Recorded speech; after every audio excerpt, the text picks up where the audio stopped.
Good morning, everyone. Thank you for joining us today, and a warm welcome to all attendees. My name is Shruthi Sepuri, and I work as a software engineer at Tata Consultancy Services. So in my role, I have had the opportunity to design and support AI deployments across highly regulated industries like financial services, insurance, and a large-scale public sector's problem. So today I am bringing some of these lessons into a space where I believe urgently need this conversation, that is education. Because education is now facing many of the same questions which regulated industries faced several years ago, like how do we innovate responsibly, how do we scale AI without compromising trust, and how do we make sure efficiency never comes at the expense of fairness or accountability. So the session today is titled as Responsible AI Adoption in Education's Lessons from Regulated Enterprise Systems. And I want to say upfront, this is not going to be a technical session where I'm not going to ask you to understand algorithms or complex machine learning models. But what I'm going to ask is that you think about this as a leadership perspective, because that is what education needs right now. So let's get started. So to begin with, I want to make sure we are clear on where things stand right now. So we are living through what I think of as the AI moment in education. So not a very long ago, AI inside education's institutions was largely experimental, like limited to pilot programs, research initiatives, and small-scale trials. So most institutions could only afford to be careful and wait to see what happened. So that phase is largely behind us now. So AI has moved into everyday institutional operations, like across instructions, student advising, learner support, and administrative workflows. So this shift has happened faster than most governance structures have realistically been able to keep pace with. So in many institutions, AI is already assisting with tutoring support, accessibility services, automated communication, and lessons planning and writing assistance, also with operational decision making. So the question that used to dominate these conversations, like should we use AI, has already been answered across much of the education sector. The more important question now is a different one. That is, can we trust AI at scale? Because once technology starts influencing institutional decision at scale, trust stops being just a technical issue. It becomes leadership issue, operational issue, and ultimately a student trust issue. So that's the question I want us to think through today, practically and through lessons drawn from industries that have already dealt with many of these challenges.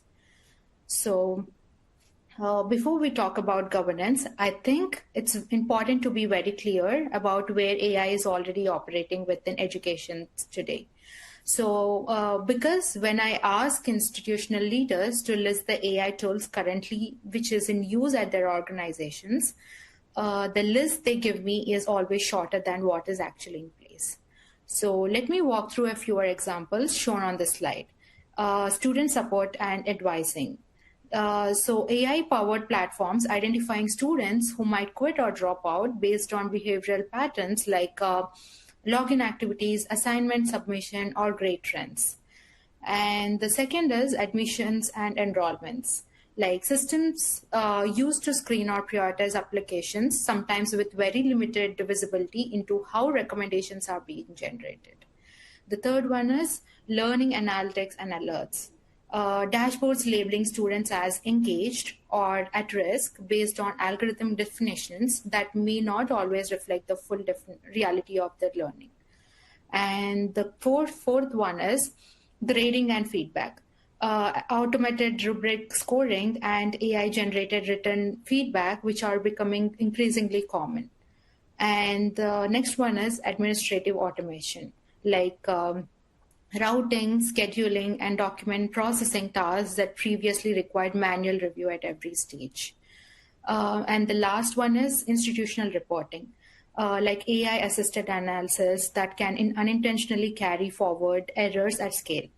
So, and importantly, many of the systems are not fully autonomous. They are recommendation systems, but even recommendation systems influence how people think and act. So, for example, when a dashboard labels a student as high risk, that label immediately shapes how people interpret that student situation, even if recommendation itself is flawed. So, in many institutions, AI is already influencing high stakes decisions without a formal governance review ever taking place. So, these tools often entered through vendor contracts or departmental initiatives, or even with the grant funded programs that were never evaluated for governance readiness in a structured way. So the reality is that AI adoption often happened because institutions were trying to solve practical problems, improving efficiencies, supporting overwhelmed staff, or responding to operational pressures. So this is not about the blame. It is a pattern that institutions now need to address more deliberately. And I want to spend a few minutes on what I think is one of the most underestimated risks in AI adoption, what I call the hidden risk. So the risk is this: AI can sound completely convincing while still being wrong. So AI generated outputs are often fluent, polished, and highly confident in tone. So when an AI system generates advising recommendations, student risk scores, or written feedback, it does not arrive with a warning label attached to it. So it arrives sounding credible. And if something sounds polished and confident, most of us instinctively trust it, right? That confidence flows directly into workflows, into reports, and eventually into decisions that affect real student and real institutional outcomes. Let me give you a concrete example. A 2024 study published in Frontier in Education found that certain AI assessment tools showed an 84.7% correlation with expert consensus. At first glance, it sounds reassuring, right? But in practical terms, that also means roughly one out of every six decision differed from what a qualified human expert would have determined. So in a single classroom, that may still be manageable, especially when educators carefully review outputs.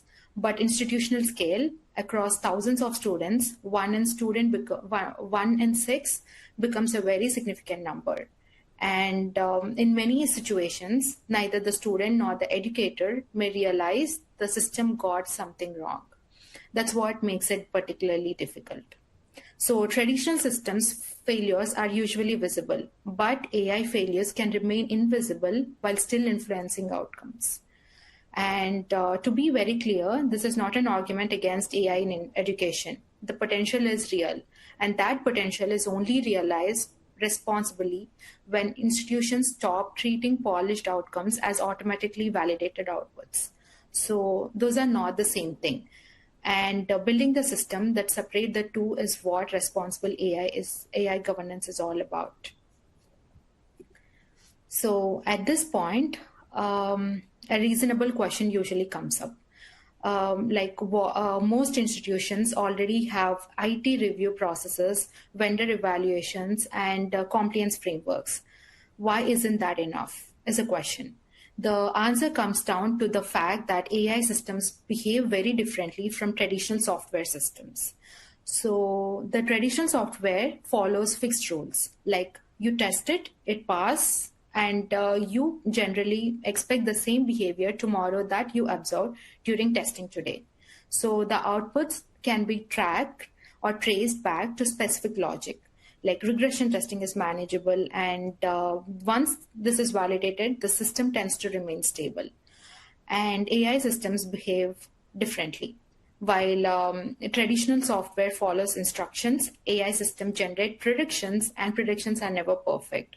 The same input may produce different outputs depending on context, model updates, or changes over time. So the performance can shift gradually without obvious warning signs, which means validation cannot be treated as a one-time event. It must become an ongoing process, And that changes the governance conversations significantly. Because completing a security review at deployments tells you the system is safe to install. It does not necessarily tell you whether the system will still produce fair, accurate, and consistent outcomes 6 months later again.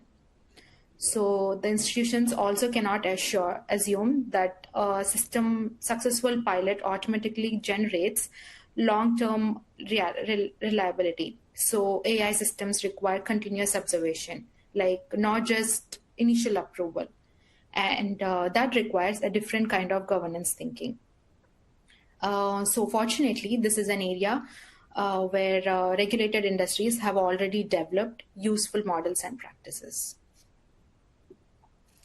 So in my work at TCS, I have supported AI deployments in financial services and insurance, where environments where regulator oversight is extremely strict, and where the consequences of AI errors can carry legal, financial, and reputational impact. So one of the biggest lessons those industries have learned is this: trust is never assumed. Organizations build it deliberately, and they do that through a structure. So there are 4 disciplines that regulated industries consistently apply to AI deployments, and each one translates very directly into education. So the first one is validation. That is, testing happens before deployment, not after problem emerges. So organizations define acceptable performance standards in advance, and systems are evaluated against those standards before they are allowed to influence real decisions in the real time. And the second one is traceability. So every AI influenced decision need a reviewable process, not simply the system recommended this, but what data influenced this outcome? How was the recommendation generated? Can a human being review and challenge it if necessary? These are the questions. And the third is accountability. There is always a named role or individual responsible for monitoring that system's performance.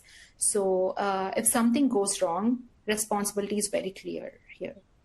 And the fourth is oversight. The decision with meaningful consequences, qualified human remains involved, and the AI supports the process, and the human makes the decision. So these are not radical ideas, but in many ways, education institutions already apply similar principles in areas like financial governance and student data privacy. And the challenge now is extending the same discipline into AI-enabled system. And I believe education institutions are fully capable of doing this. And I want to offer something practical that institutions can immediately take place and use. Before deploying any AI tool, whether as a pilot or at a broader scale, leadership teams should be able to answer 5 questions clearly. And if any one of these questions cannot be answered confidently, the institution probably is not governance ready yet. So let's look into the questions. The first one is, what decision is AI influencing? So the accuracy matters here. Simply answering it supports advisors is not enough, because what exactly is the system recommending, flagging, or automating is the question. What human judgment is it influencing or replacing is the question. So the more the unclear the answer is, the harder governance becomes.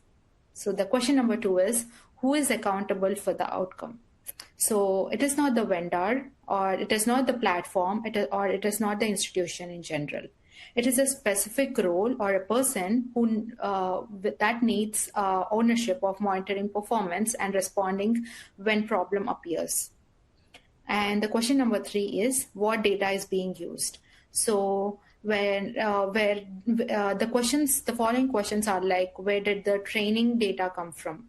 Does it reflect your student population? Or was it built in a completely different institutional environment? And this is important because data reflects history. And if institutions are not careful, AI system can unintentionally reinforce historical gaps rather than help correct them. And the fourth question is, how will errors and bias be detected? And this needs to be proactive, because simply saying we will respond if complaints arise is not really a governance strategy, because by the time harm may already have occurred, right? So institutions need regular reviews, outcome analysis, and monitoring processes built into the life cycle of the tool. And one of the most dangerous assumptions organization can make is no complaints means no problems. And the fifth question is, can student or staff challenge an AI influenced outcome? So the appeal processor are not just administrative steps. They are part of the institutional trust. If an AI supported decision affects someone's academic experience or opportunities, there needs to be a clear and accessible review process. So if institutions can answer these 5 questions honestly, they are already in a much stronger position than many organizations currently are. And where gap exists, those gaps become a roadmap for governance work moving forward. So the principles we have discussed can really be organized into 3 connected pillars. That is trust, validation, and governance. And these are not separate phases. They work together continually. Like if one of these pillars is missing, the whole model weakens, because institutions cannot govern what they do not validate, right? And also stakeholders will not trust systems when they do not understand. So yeah, let's look into the pillars. The first one is trust. Trust means transparency. Like students, faculty, and administrators should understand at an appropriate level where AI is being used, and and why is it being used, and what safeguards exist around it. So the trust does not require everyone to agree with every institutional decision, but people should not feel surprised to discover later that an algorithm significantly shaped their experience. And the second pillar is validation. As we talked before, validation is the discipline of evidence.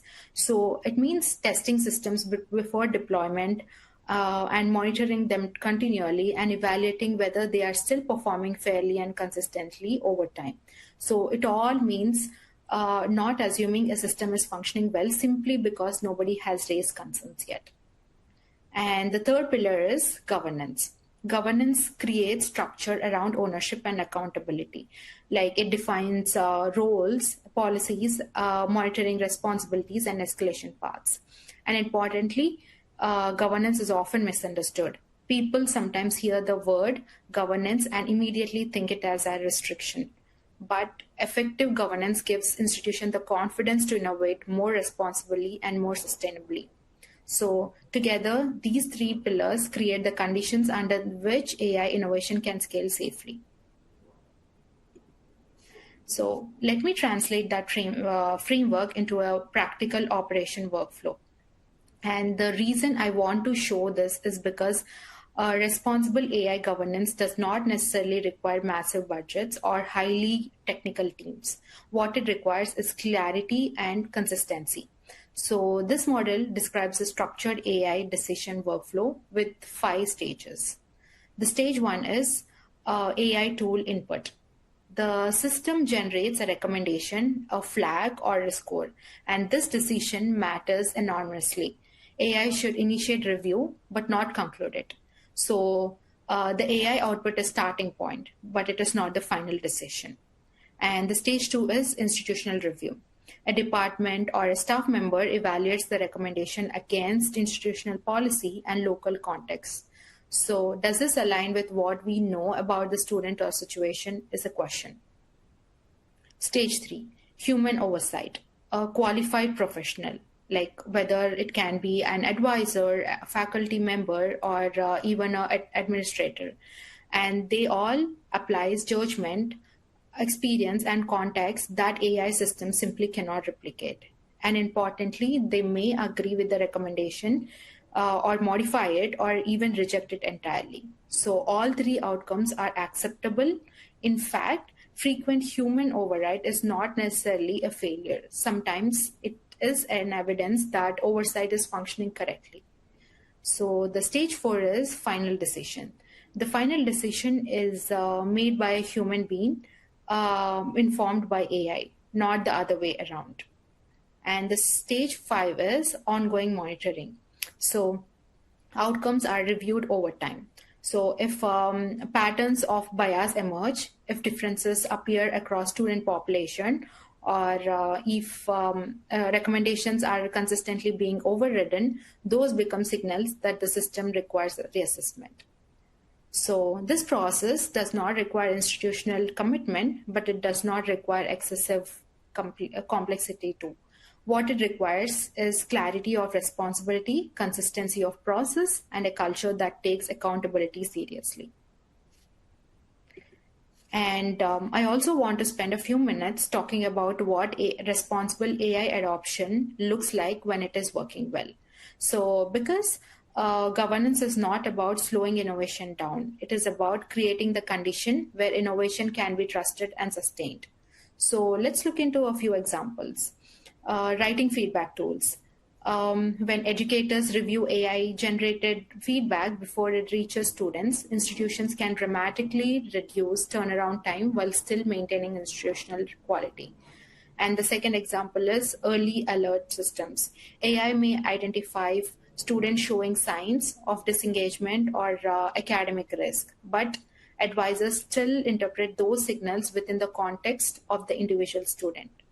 So, and that is where AI can become genuinely valuable in education, not by replacing human relationships, but by helping institutions recognize where human attention is needed clearly. And the third one is admissions review. So AI may assist by flagging applications for additional review, but committees still evaluate decisions, and students still retain access to clear appeal process. So people are far more likely to trust difficult decisions when they understand the process behind them and know how human judgment remains involved. So in all these examples, governance did not block innovation. It makes innovation sustainable.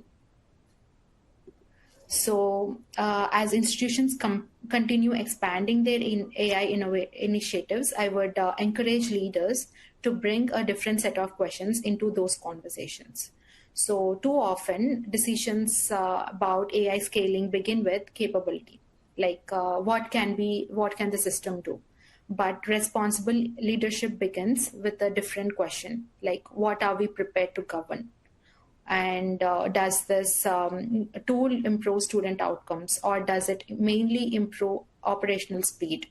And can we clearly explain how the system is being used to students, faculties, and families? And do students and staff have meaningful way to question or appeal AI influenced decisions?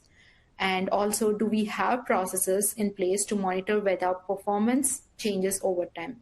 And finally, who owns responsibility if this system causes harm or any discrepancies?